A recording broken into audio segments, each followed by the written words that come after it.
Tonight, Finance Minister declares Ghana has turned the corner, with the worst of the economic crisis firmly behind. We have together, as a nation, turned the corner. We have avoided the unimaginable, but what could have been so easily possible under different leadership circumstances. With a lot of effort, we have managed to avoid empty shop shelves for medicines and other essentials. The NDC minority has meanwhile rejected the conclusion from the Finance Minister's mid-year budget presentation. Let our minister not say this anywhere, that he has turned the corner. He has rather deepened our woes. You have turned the corner when the Bank of Ghana has reported that the cedi has depreciated by 30%. So quite clearly, he is not even near the corner, let alone to turn it.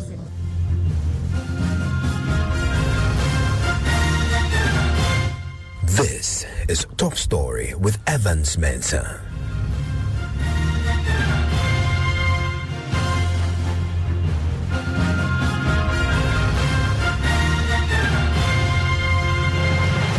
And Top Story is always brought to you by Vodafone. Now, it was billed as a seminal mid-year budget, coming on the back of the IMF program.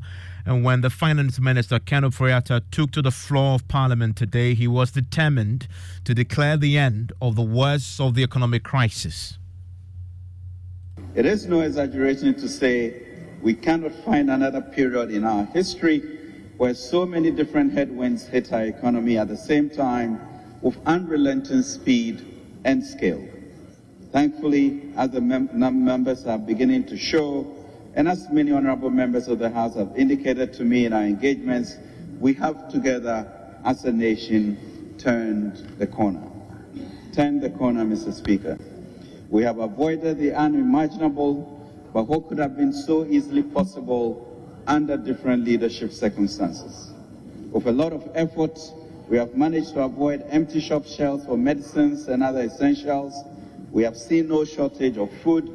We have been spared the frustrating specter of long queues for fuel at our filling stations, and we have managed, in spite of all the challenges, to keep the lights on.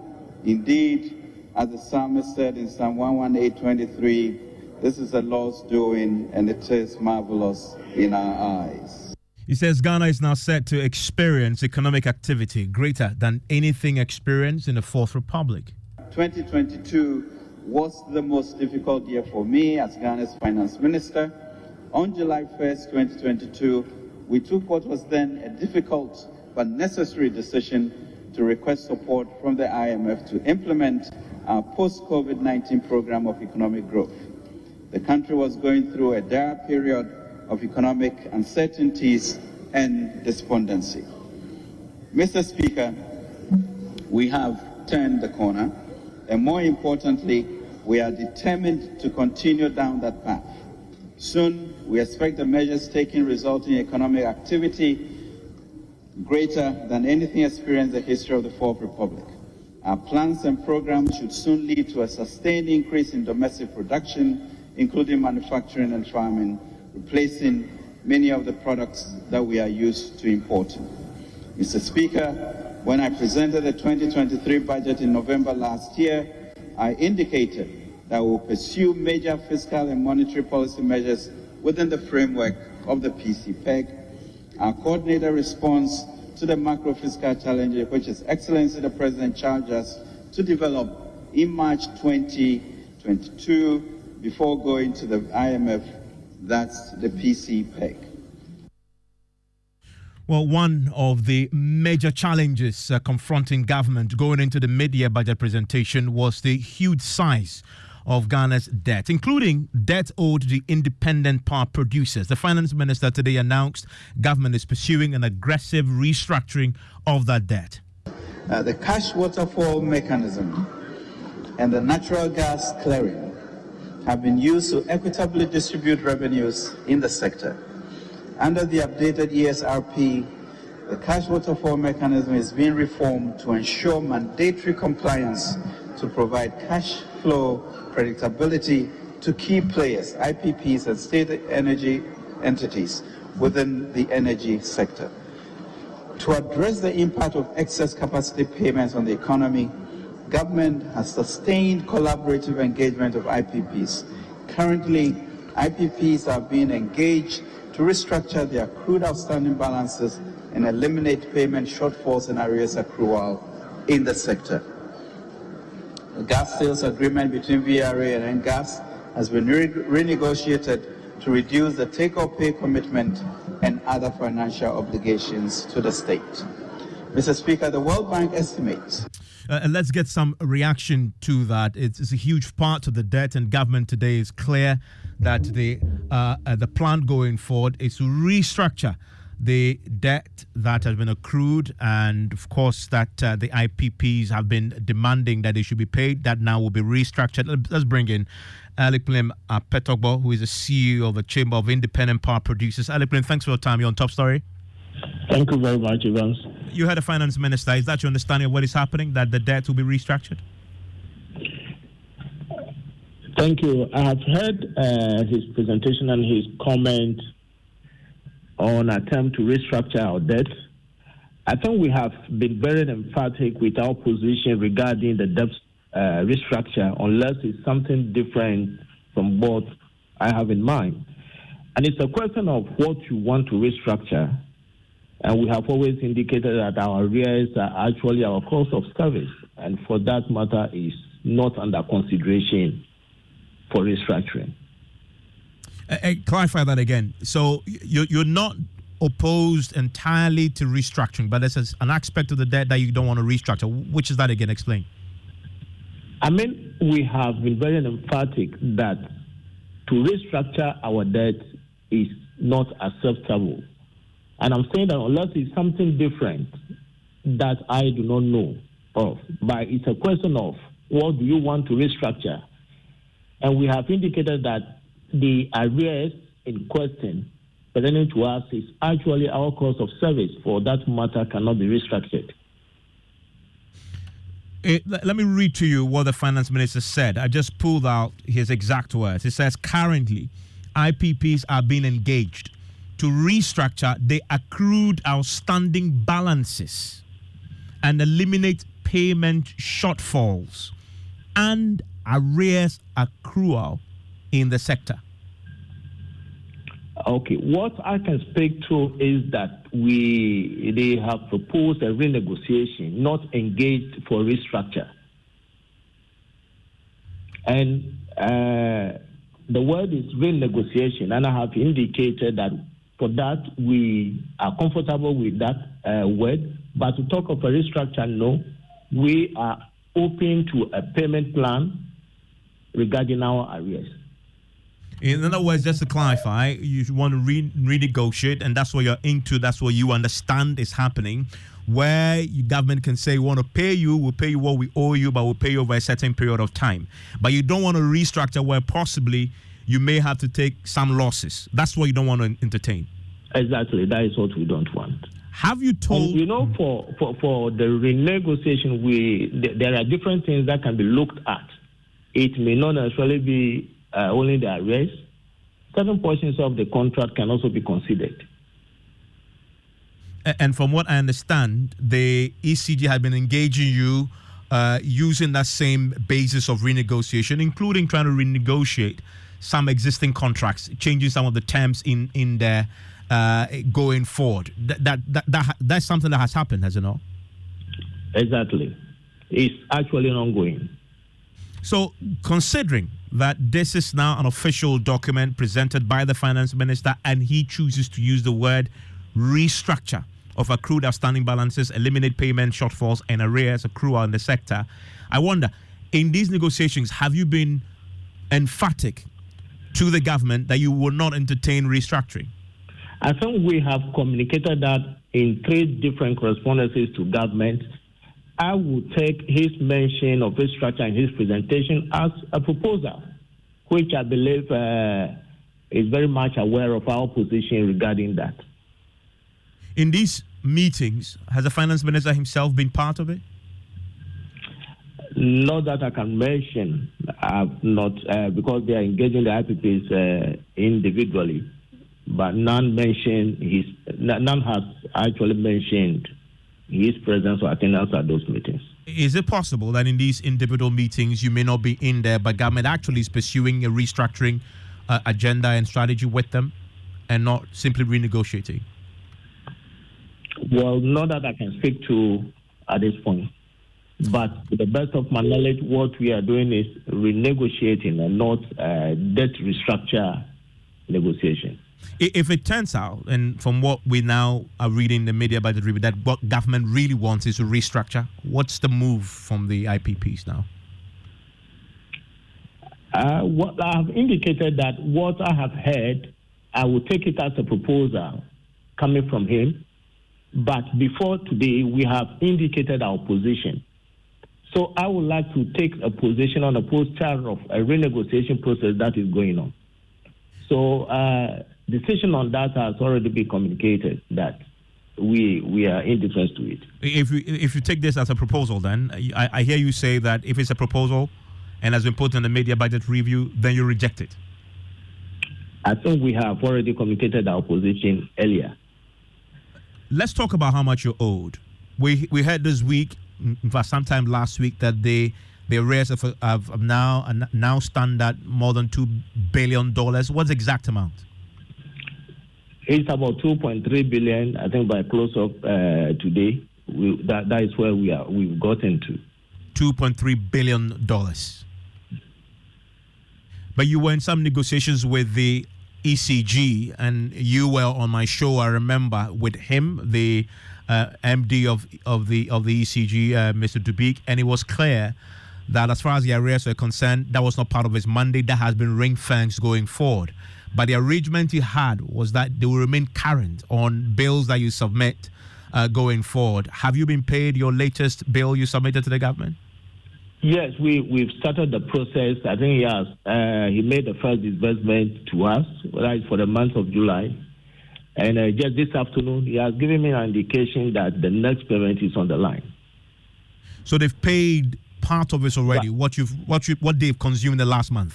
Not the full invoice. How much did that come to? The full invoice. How much is it? Oh, I cannot disclose that. Yes. And what percentage has been paid already? Oh, it's to every IPP according to what your invoice amount is. And you're waiting for the last payment to come in. It's assured that you will get it. Yeah, he has given me an assurance and has even given me dates. If that clears, that means they remain current for July. And that is the process that he has started. And it's an issue of adequacy to be able to meet the total monthly invoice. And we are comfortable. We do not want to give him much pressure, but we expect him to scale it up to be able to honor the monthly invoice by close of the credit period. And when is that exactly? Oh, the credit period varies from, but normally it's about 45 days.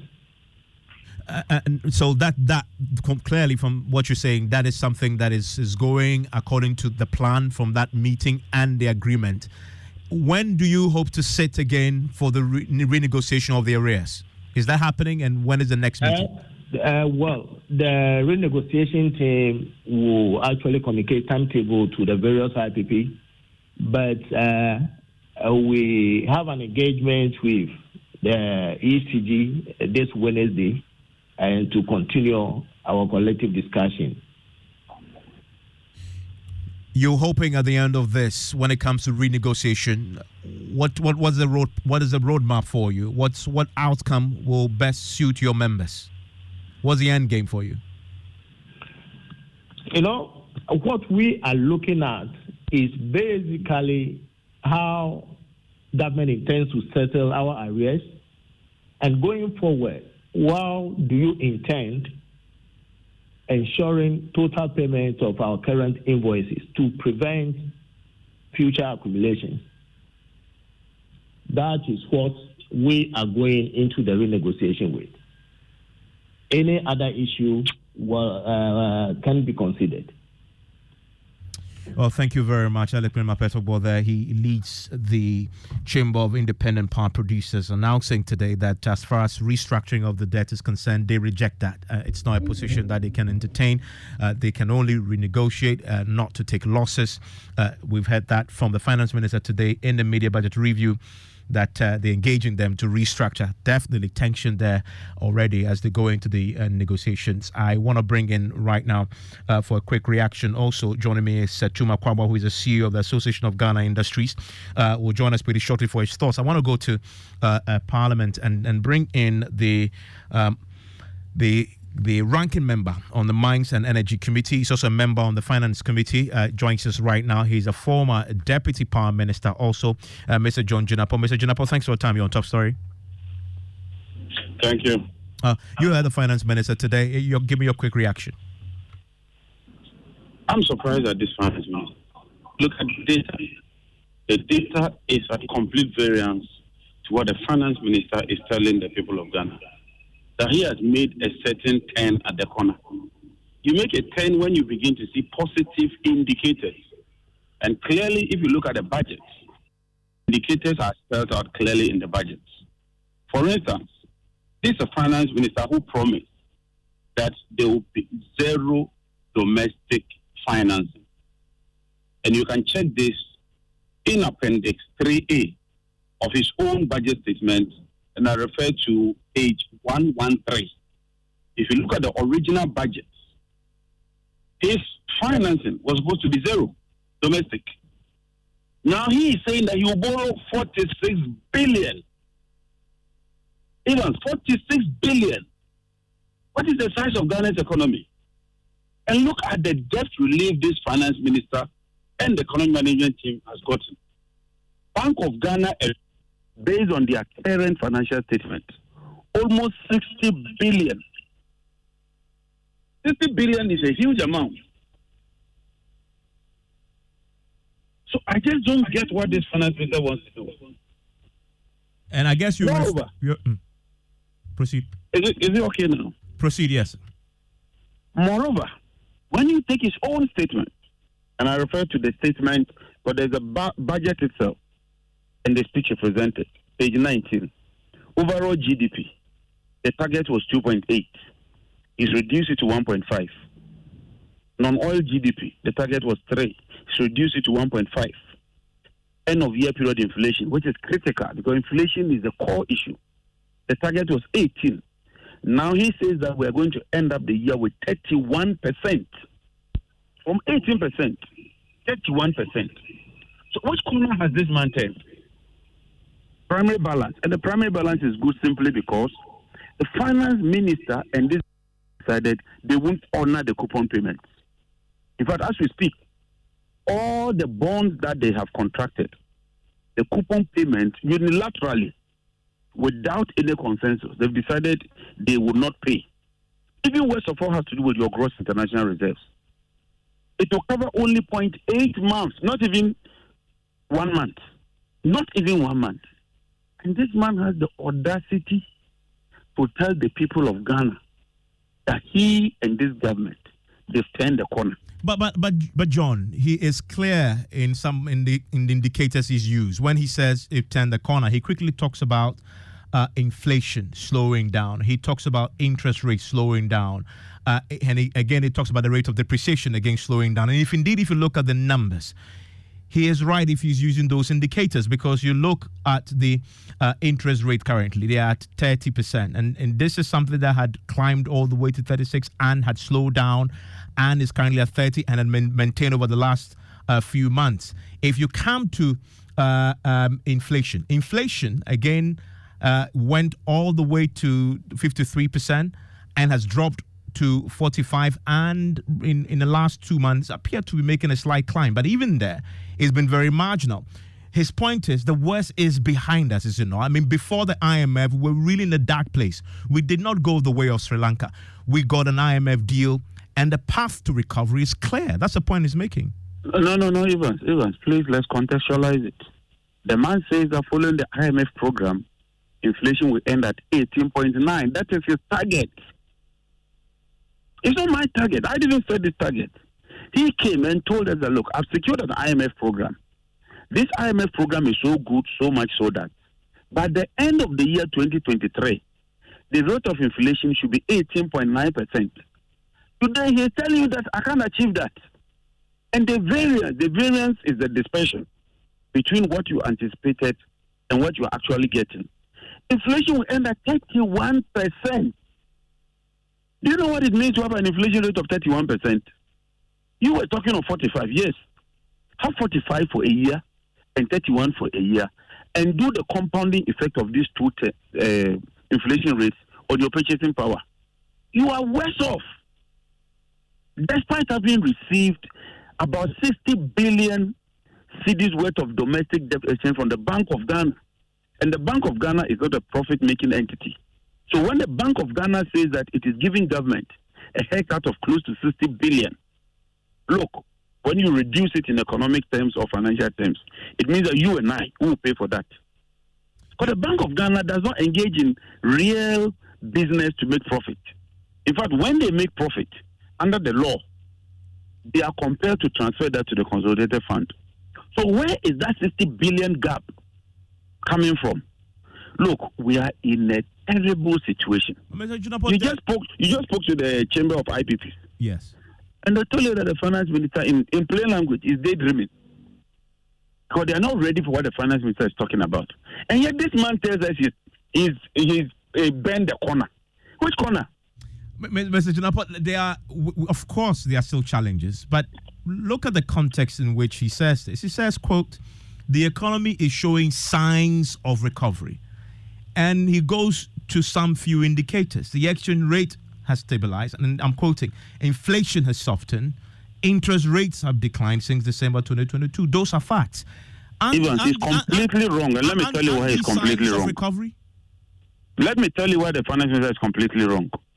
When you refuse to service your debt, when you unilaterally decide that you wouldn't pay your interest payments, your exchange rate would appreciate, because the exchange rate is a function of the balance of payment. And the balance of payment is principally as a result of the current account and your debt servicing. The man says that he won't pay the interest. So he doesn't need to pick more dollars or foreign currency to pay our foreign debt holders. Even the domestic Eurobond holders, he has decided since January that he wouldn't pay them. And then he come and tell us that, look, things are improving.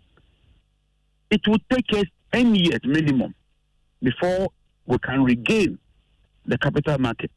This man, with the greatest of respect, and this government and the current management team, they are confused and bereft of ideas.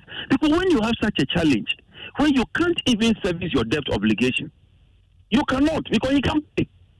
Don't come and tell us that you've turned the corner.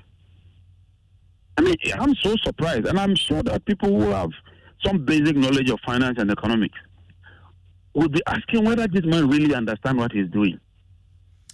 Mr. Jinapor, thank you very much. That's John Jinapor. He is the ranking on the Mines and Energy, a member of the Finance Committee. Let's, on the subject of having turned the corner, let's talk to industry. I mean, they live this on a daily basis. They know the economy because they are the real movers and the shakers of this economy. If indeed we turn the corner, they will feel it. Let's bring in Sir Twum Akwabwa. He's the CEO of the Association of Ghana Industries. Mr. Akwabwa, thanks for your time here on Top Story. Thank you, Ivan. Let's assess the private economy of industry. Has it turned the corner? Well, that's a difficult one to say. I wouldn't say it turned the corner, but I think that some reasonable stability compared to what we experienced latter part of last year has been achieved. Because if you look at the latter part of last year, depreciation of the cedi was very fast. Exchange, we were always wondering what the end game was going to be. So there were really challenges in the macroeconomic environment. This year, I think that in recent times, we've seen some stability. So there's some relative stability. We can only look at the numbers, but if you say we turn the corner, then it means that we should start experiencing growth. What I see is that so far, the effort being made is to actually consolidate the stability before we can think of growth. growth, we are not experiencing much growth. And I think the budget statement was quite clear that the target of 2.8 GDP growth is now being revised to 1.5 at the end of the year. So clearly, we are not experiencing much growth. But I think for us, we need to consolidate the stability and then move to the stage where we really have growth. But seriously speaking, we've not really had a major transformation, no. Did you hear anything in the mid-year budget presented today that gives industry hope that at least in the short to medium term, you can get to the point where you say you've turned the corner? Well, I think it's difficult, but I think one thing I must admit is the recognition that we actually need to increase domestic production, including manufacturing and farming, in order to reduce the import. This is a point that India has been making all these years, and I think that the fact that it's being recognized in the budget means that if we put our hands together and we all work towards that target, then that would be great. So the recognition, first of all, is good. A bit of stability is fine, but really, we've not really seen much of the policies that will transform it. I think the fact that there's also a talk about structural transformation, especially in the agricultural sector, is good. So those are the indicators of a positive development. But as they say, the sweetness of the pudding is in the eating. So we may have all these expectations, but at the end of the day, it's how we implement the policies that is going to help. So we really need to look at the specific policies. I think industries complain about taxes around improvement. We introduce new taxes. We think that these taxes were not helping the businesses to grow, to achieve the kind of, especially the manufacturing sector, to achieve the kind of structural transformation we wanted to have. In the midterm budget review, of course, normally we don't expect major tax policy shifts in midterm budget review. But in recent times, we've been experiencing that. So we thought that perhaps there will be an opportunity to review some of these policies. But we are not too worried because we have a few months to go to the end of the year, the November budget, and the ministers need to be engaging us. And we think that some of the concerns we have on taxes in particular will have to be looked at, especially those that are inimical to manufacturing and industrial growth. So if we didn't experience it this time, we expect that at the end of the year, we should see some significant adjustments in the tax policy and other policies that will help grow the manufacturing and industrial sector. And today there were some specifics that he laid out. And he talks about rejuvenating the growth agenda with a prioritized growth strategy, emphasizing private sector-led investment in areas such as agriculture, local manufacturing, where you're emphasizing. And then some specifics, he talks about the PFJ Phase 2. It talks about the Aquaculture You Start Economic Enclaves project, which they are also about to launch quite aggressively. In some of these specifics, he also talk about tech hubs, which will be integral to this growth strategy. In some of these specifics that he laid out today, and I wonder, he also talks about engagement that has been done. How much of this is because you were engaged and your views were taken on board as to how to boost production and help the manufacturing sector and industry to thrive? Yeah, so we have been engaging the ministry all this while. We've made several inputs into budget statements, including this one, and some of these pronouncements that the minister made were included some of the inputs we made. So we are happy that it's being acknowledged in the assessment. So for us, that we are satisfied with. But as I said, it all boils down to how the specific policies that will help us implement these measures and then achieve the result that we are all projecting to have. So it's not enough to make a pronouncement. It is the actual action on the ground that will enable us to know whether we are achieving the objectives or not. But the fact that they've been mentioned, it means that our views are being taken on board. But let's go into the numbers. And unfortunately, for the midterm budget review, as expected, there wasn't too much on the numbers, on the specifics as to how these things will be done. Because, for example, if you say you are boosting the production sector, how much of our finances, for example, is going there? Specific tax policies or relief we are giving to the manufacturing sector. What government procurement arrangements, for example, that will be secured to support the productive sector. What measures are we going to do to reduce imports? Those specific details, they are not captured in this. But the mere fact that they've been mentioned means that the will is there, the intention is good, and it very much resonates with some of the points that you have made. So we are okay with it. But let's go into the details and see how best we can work on it. Thank you very much. And that is the CEO of the Association of Ghana Industries. Very interesting reactions there. And as you can imagine, there's been a lot more in the last few hours to what we've been hearing from the finance minister today. Shortly, I will be taking you to the Labadi Beach Hotel, where my colleagues with the sports team, Joy Sports, in partnership with Inshra FM, will be holding the mid-year thought leadership event, and there's some outstanding speakers. You don't want to miss that for anything. It's here live on Joy 99.7 FM. It's also live on the Joy News channel and across our many social media platforms. The Minister for Youth and Sports, Mustafa Yusuf, himself will be there speaking. Dr. Nyahu Tamaklo, former GFA chairman and board member of Hearts of Folk, Neil Armstrong, will also be there. Sports management professional Maukwa Fajinu is a marketing professional, sports enthusiast. Yusuf Chipsa, head of player relations at the PFAG, and Kojo Fianu will also be there, president of the Ghana League Clubs Association, that's GALCA, in conversation today, talking about the mid-year thought leadership event. Remember that the Inshra FM with Joy Sports launched a survey to try and gauge why Ghanaians simply do not participate and go to the stadiums and watch and cheer on our local football teams.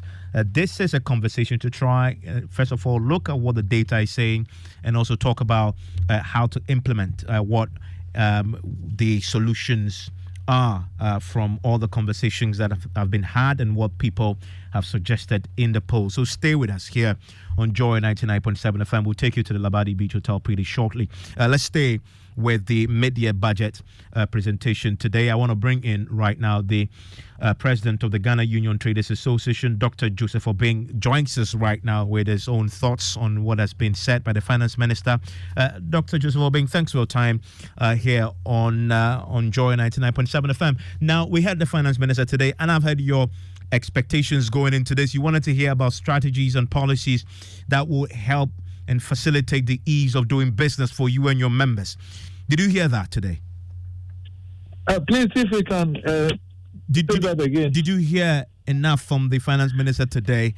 In the lead up to this, you've expressed your expectation that you wanted to hear stuff from the finance minister about facilitating and making your work and your business a bit more easy. Importation, exportation, etc. The city's depreciation. Did you hear enough to give you comfort? Oh, nothing much was changed.